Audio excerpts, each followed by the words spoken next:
C'est quoi la différence entre un tatouage AliExpress à 2 € et un tatouage Webbing à 10 €? Pour tester ça, on va mettre les deux tatouages et on va voir lequel est de meilleure qualité. Donc les deux s'appliquent de la même façon avec une éponge mouillée et tout simplement on va tapoter le tatouage pendant 30 secondes. Et ensuite, il n'y a plus qu'à enlever le papier. On peut voir que le tatouage Webbing est gris au début et c'est normal puisque se débloque au bout de 24 heures, à la différence du tatouage AliExpress qui apparaît directement vu que c'est un tatouage en couleur. Et maintenant, on va tester les deux tatouages pour voir s'ils sont résistants à l'eau et au savon. Donc tout simplement, je prends de l'eau et avec ma main, je vais venir frotter le tatouage pour voir comment il s'en sort. Malheureusement, le premier test n'a pas du tout marché pour un tatouage AliExpress. On peut voir que tout le bas du tatouage est parti et c'est hyper dommage. Mais bon, on est là pour comparer, donc on passe maintenant au tatouage Webbing. Je vais faire la même chose, je vais mettre de l'eau et je vais venir frotter pendant à peu près 30 secondes pour voir si le tatouage bouge d'un poil.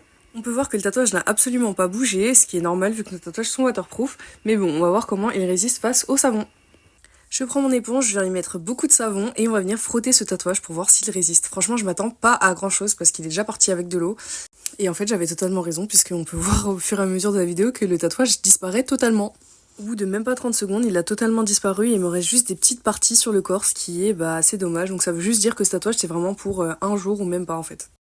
On va faire le même test avec notre tatouage Webbing. Je vais venir mettre du savon et ensuite je vais venir frotter pareil pendant environ 30 secondes.